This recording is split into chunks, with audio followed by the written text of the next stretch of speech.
올해는 종교개혁 500주년을 맞는 해입니다. 우리가 1517년에 잘못되어진 말씀으로 벗어난 이 종교를 바로 세우기 위해서 루터라는 사람이 비텐부르크 성당에 95개조 반박문을 내서 그때부터 사람들이 이 종교개혁에 마음이 맞춰져서 이 믿음의 회복의 역사가 있었던 날을 기념하는 게 올해입니다. 그래서 교단마다 아마 종교개혁에 대한 이야기를 많이 하고 있을 겁니다. 저희 교회 교단도 작년부터 이 종교개혁 500주년에 대한 이야기를 계속 하고 있고 올해 또 큰 행사를 또 아마 하겠지요. 근데 행사보다 우리가 더 기억해야 될 건 우리의 10년과 삶이 정말 진정한 개인의 종교개혁이 이루어지기를 원하는 겁니다. 올 한 해 표가 뭐라고 그랬습니까? 신앙의 기본으로 돌아가자예요. 종교개혁이 뭐냐? 신앙의 기본으로 돌아가는 겁니다. 말씀이 아닌 사람의 생각과 또 말씀을 이용해서 어떤 유익을 취했던 잘못되어진 종교로부터 다시 초대교회의 모습으로 귀환한 게 종교개혁입니다. 그러니까 종교개혁의 중심은 뭐냐? 말씀으로 돌아가자예요. 초대교회 성도들이 말씀 때문에 목숨을 걸고 살았고 말씀 때문에 삶이 변하고 말씀 때문에 하나님의 은혜가 세워졌던 그것으로 다시 돌아가는 게 종교개혁입니다. 그래서 우리도 올해 이 종교개혁을 맞아서 내 신앙을 다시금 돌아보며 다시 예전에 하나님을 처음 만났을 때 그 모습으로 돌아갔으면 하는 소망하는 마음을 갖는 겁니다. 세상에 지쳐 살고 또 바쁘게 살고 또 여러 가지 힘들고 어려운 삶을 겪고 또 너무 좋고 그러다 보니까 어느 순간 우리 안에 있었던 처음 주님을 만났던 그 모습이 희석되어지고 연약해진 그런 상황에 처해 있는 우리 자신을 볼 때가 있을 겁니다. 하나님은 계시록 2장에 그렇게 말씀하십니다. 다시 돌아가서 떨어진 사랑을 주어라 라고 말합니다. 올 한 해 우리가 말씀으로 돌아가고 신앙의 기본으로 돌아가고 그래서 우리의 삶이 하나님 앞에 온전히 세워지는 우리 모두가 될 수 있기를 주님의 이름으로 축원합니다. 첫 번째 함께 나누려고 하는 것은 하나님을 아는 것이 무엇인가 하는 겁니다. 여러분 하나님을 아십니까? 어떻게 알고 계시나요? 여러분 어떤 하나님을 알고 계십니까? 내가 어떤 하나님을 알고 있는가를 알려면 여러분 기도할 때 뭐라고 처음 기도하는지를 생각해 보시면 알아요. 대부분 사람들이 자신이 만나는 하나님을 가지고 제일 먼저 하나님의 어떤 이 칭호를 찬양합니다. 그래서 어떤 분은 창조주의 하나님을 말할 때도 있고요. 어떤 분은 전능하신 하나님을 처음 이야기할 때도 있고요. 어떤 사람들은 자비와 긍휼이 많으신 하나님을 아니면 용서하시는 하나님을 처음 기도할 때 입술로 고백하는 일들을 사람들마다 다르게 고백합니다. 그게 뭐냐? 바로 내가 믿고 내가 아는 하나님에 대한 알고 있음의 표현인 거예요. 중요한 건 내가 하나님을 아는 게 왜 필요한가 하는 겁니다. 여러분 하나님이 누군지를 알지 못하면 내가 누군지를 알지 못합니다. 우리는 예수 그리스도를 구주로 고백하는 사람들이요. 그래서 우리가 주일날 모여서 예배하는 곳이요. 하나님의 자녀라고 말하는 사람들입니다. 근데 그 하나님의 자녀라고 말하는 우리가 하나님이라는 존재를 모르면 그 존재를 잊어버리거나 그 존재를 놓쳐버리면 여러분 하나님의 자녀로 살 수 없습니다. 예수의 사랑으로 살 수 없고 예수의 제자로 살 수 없습니다. 그래서 우리에게 무엇보다 필요한 게 하나님을 아는 겁니다. 중요한 건 이 하나님을 아는 게 하나님의 은혜라는 사실입니다. 로마서에 보면 우리가 하나님을 스스로 알 수 없다라고 말합니다. 우리가 가진 지식, 인간의 어떤 생각을 가지고는 본래 하나님께 나아올 수가 없고 하나님을 알 수 없다라고 말합니다. 그래서 다른 이방 종교와 다르게 기독교의 특별한 특징은 뭐냐? 그 하나님이 사람을 찾아오신다는 거예요. 여러분 다른 종교는 사람이 하나님을 찾는 겁니다. 사람이 신을 찾는 거예요. 널브러져 있는 수없이 많은 종교라는 것에 내 원하는 뜻이 있어서 그 신을 찾아가는 겁니다. 근데 기독교는 하나님이 우리 안에 찾아와 주셔서 우리 안에 깨달음과 믿음을 주지 않으면 결코 그 하나님을 고백할 수 없고 결코 그 하나님을 믿을 수 없는 게 바로 기독교입니다. 세가족반 성경 공부하다 보면은 성경에 대한 이야기를 하게 됩니다. 성경에 대한 이야기를 하면서 성경이 어떤 책입니까?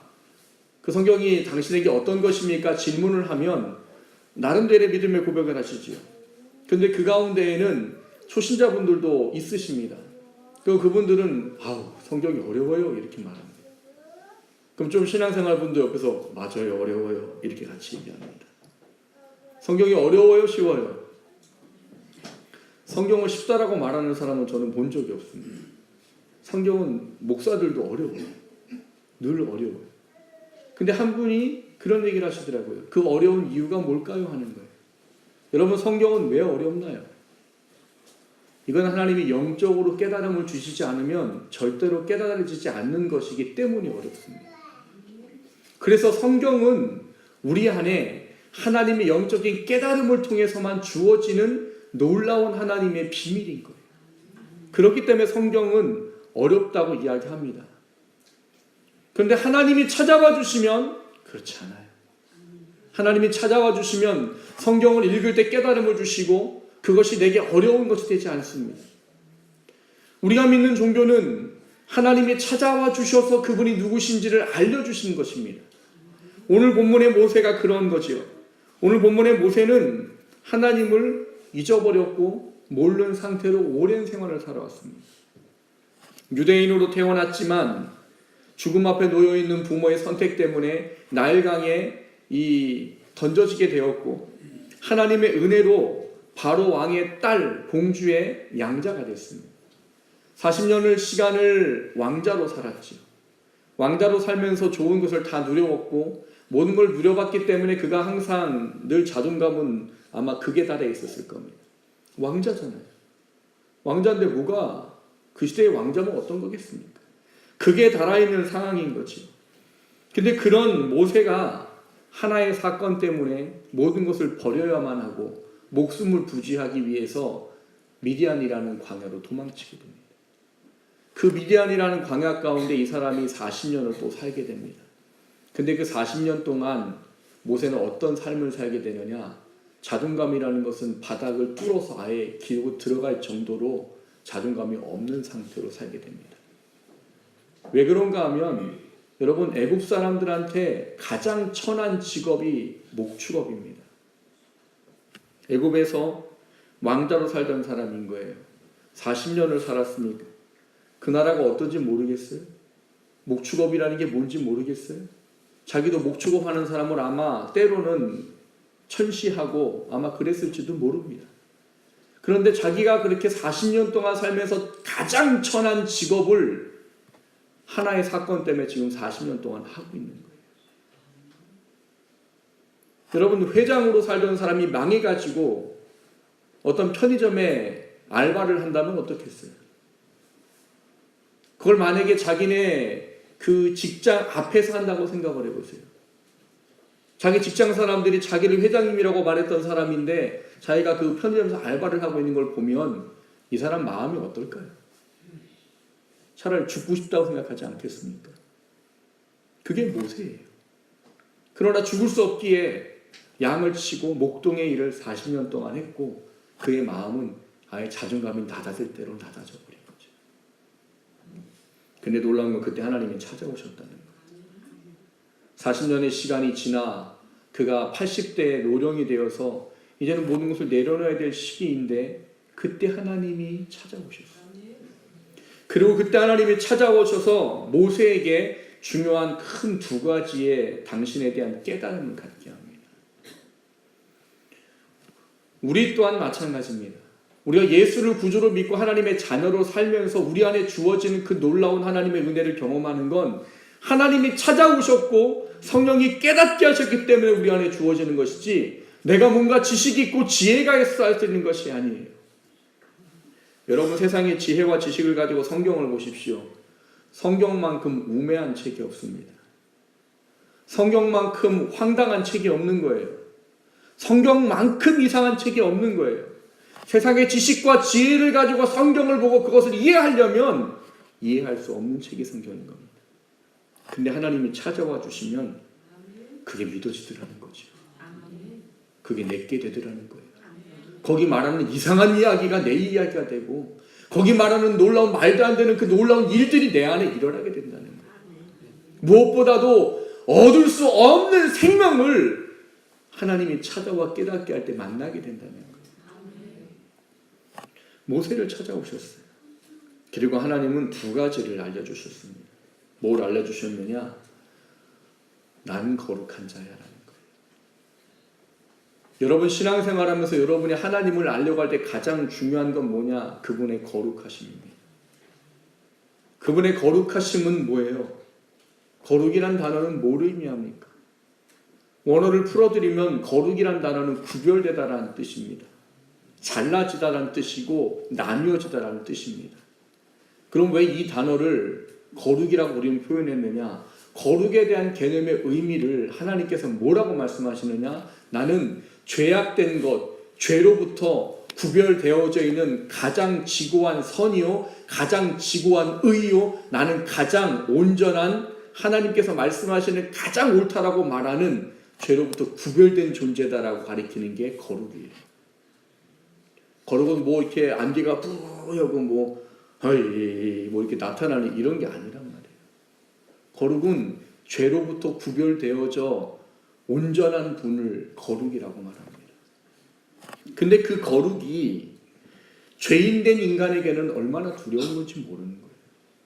오늘 본문을 보면 거룩하신 하나님을 만난 이 모세가 어떻게 합니까? 두려워 떨었다라고 되어져 있어요. 우리도 마찬가지일 거예요. 아마 우리가 거룩한 하나님을 보게 되면 아마 우리도 이렇게 모세처럼 완전히 엎드러질지는 모릅니다. 더더군다나 우리 안에 죄의 문제를 해결하지 못하고 있는 상황에서 주님을 만난다면 더욱더 그럴 것입니다. 하나님은 당신의 거룩함을 이야기하시면서 모세를 찾아오셨고 모세한테 거룩하신 분을 통해 이 땅 가운데 하나님께서 무엇을 원하시는지에 대한 부분들을 모세를 통해 전할 수 있도록 하신 일을 하셨어요. 여러분 그거를 위해 모세가 40년을 광야에서 양을 친 겁니다.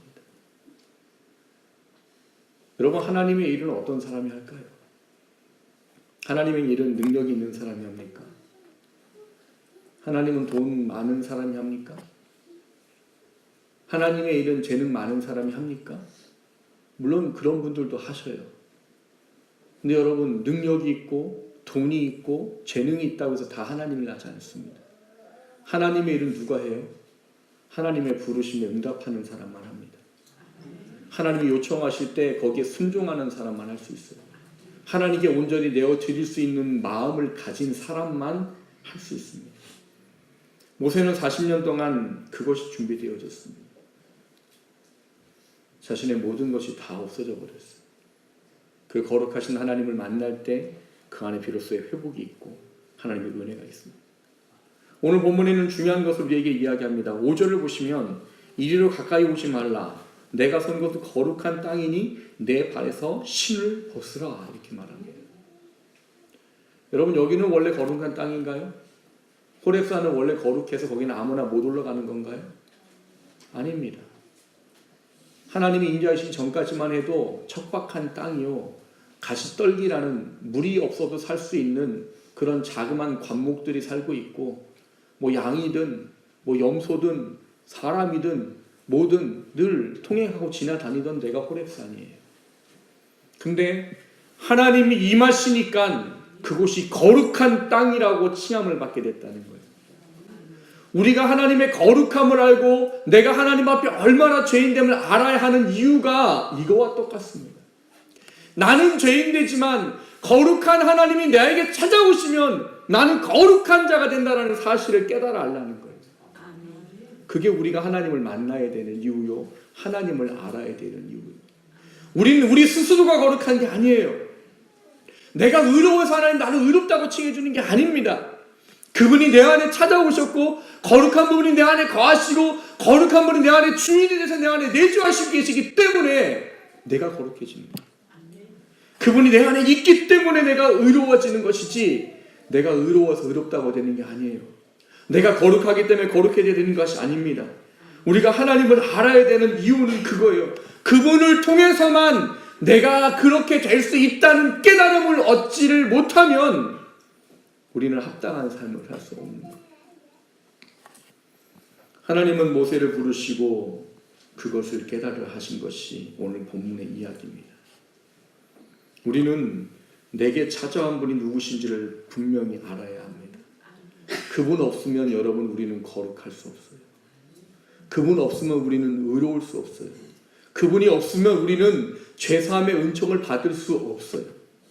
그런 그분이 우리에게 찾아오셨기에 우리가 그분 안에 거룩함을 누리고 죄사함을 누리고 하나님의 은혜를 누리는 겁니다. 여러분 올 한 해 하나님을 아는 것에 집중할 수 있으시기를 주님의 이름으로 축원합니다. 두 번째로 나누려고 것은 나를 안다는 것이 무엇입니까 하는 겁니다. 하나님을 아는 것 두 번째, 우리는 나를 아는 게 필요합니다. 여러분은 어떤 사람이세요? 여러분 존귀한 자십니까? 아멘이 한 분밖에 없으시네요. 한 분만 우리 교회는 한 분만 존귀하신가 본데요. 여러분 존귀하신 분이세요? 왜 존귀하세요? 여러분 왜 존귀하세요? 대답을 하기는 했는데 내가 왜 존귀한가요? 제가 답을 말씀드렸는데 조금 전에 내 안에 하나님이 계시기 때문에. 여러분 우리는 이 세상에 어떤 것으로 존귀한 자가 아닙니다. 내 안에 하나님이 계시기 때문에 존귀한 거예요. 내 안에 이 세상을 창조하신 분이 내 안에 계시고 나를 구원하신 분이 내 안에 계시고 나를 도우신 분이 내 안에 계셔서 그래서 난 존귀한 자예요. 세상 사람들이 우리한테 뭐라고 손가락질할 수 있을지 몰라요. 그래도 나는 존귀해요. 그게 나를 아는 겁니다. 여러분 신앙생활하면서 예수의 사람으로 산다는 게 무엇인지를 여러분 잘 아셔야 돼요. 여러분 예수의 사람으로 사는데 왜 세상 가운데서 비굴 합니까? 없는 것 때문에 비굴하셔요? 내 가치가 그것밖에 안 되니까. 내가 다른 사람보다 조금 못한 것을 갖고 있다고 해서 비굴해요? 내가 그거밖에 안 돼요? 여러분 다른 사람들은 풍성하게 누리고 즐겁게 누리는데 나는 그렇지 못하다고 내 마음이 괴롭습니까? 그러면 여러분은 하나님을 놓치신 거예요. 그리고 내 안에 계신 하나님을 통해 내가 얼마나 존귀한 것을 놓치고 사는 거예요.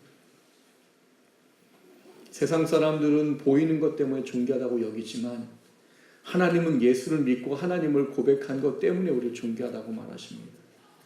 이 땅 가운데는 비록 어떻게 살아갈지는 모릅니다. 그러나 중요한 것은 내가 그 존귀함을 알고 하나님의 자녀로 살고자 할 때 하나님은 나를 결코 외면치 않으시고 이 삶 가운데 분명히 동행하시고 역사하시는 삶을 경험하게 하실 뿐만 아니라 하나님 앞에 갔을 때 존귀한 자로 하나님의 영광의 자리에 설 수 있도록 허락해 주신다는 사실들을 우리는 돌아보셔야 되는 거예요. 여러분 내가 누구예요? 그리스도인. 나 하나 구원하시겠다고 하나님이신 그분이 2000년 전에 이 땅에 오셔가지고 그 모든 것을 담당하시고 십자가에 죽으시면서까지 나를 구원하신 존재가 바로 나예요. 전에도 그런 말씀 드린 적이 있습니다. 이 세상에 나 하나밖에 없어요. 이 지구상에 나 달랑 하나 있어요. 그도 죄인이에요. 그 죄인은 나 하나가 있는데 그렇다면 나 하나 있어도 예수님 이 땅에 내려오셔서 십자가에 죽으십니까?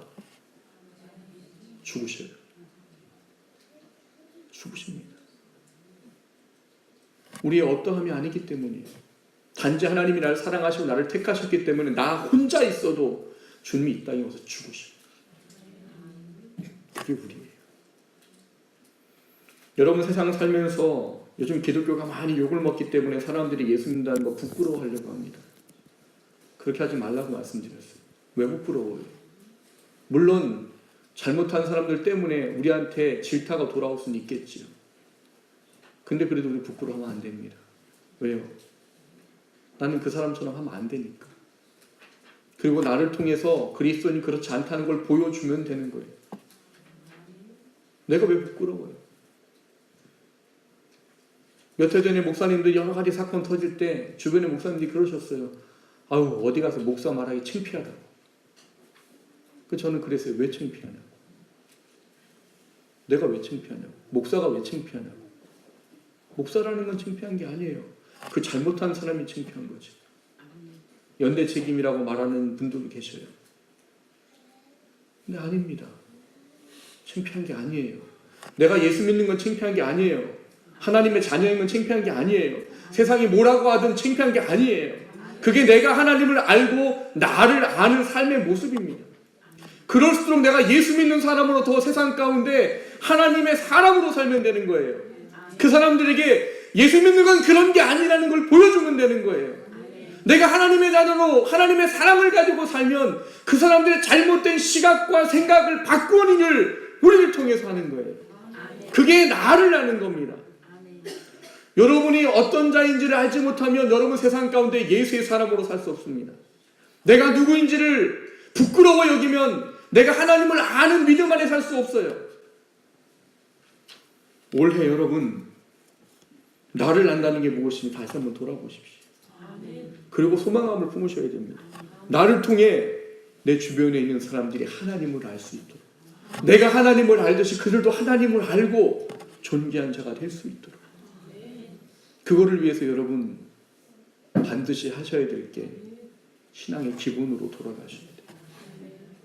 여러분 기초가 세워지지 않으면 나를 알 수가 없습니다. 내 안에 기본이 세워지지 않으면 여러분 내가 하나님의 사람이라는 걸 고백할 수 없어요. 여러분 안에 기도가 준비되어 있고 말씀이 준비되어 있지 않은데, 하나님의 삶의 경험이 준비되어 있지 않은데 어떻게 이 세상 가운데에서 사람들이 손가락질할 때 나 예수 믿는 사람이라고 말할 힘이 생기겠어요? 안 생깁니다. 내가 누군지 아는 건 하나님의 교제 가운데서만 주어지는 거예요. 그리고 그분 안에 회복된 역사가 있을 때 세상이 뭐라고 손가락질을 하든 내가 예수 믿는 사람이라는 거 부끄러워하지 않게 되는 거예요. 그리고 그것이 회복될 때 하나님 나를 통해서 놀라운 일을 하십니다. 오라기는 올해 2017년이 하나님이 우리 가운데 신앙의 회복을 통해 내가 누구인지를 알고 내가 아는 하나님을 드러내고 그분의 영광을 나타내는 그런 귀한 삶이 될 수 있기를 주님의 이름으로 축원합니다.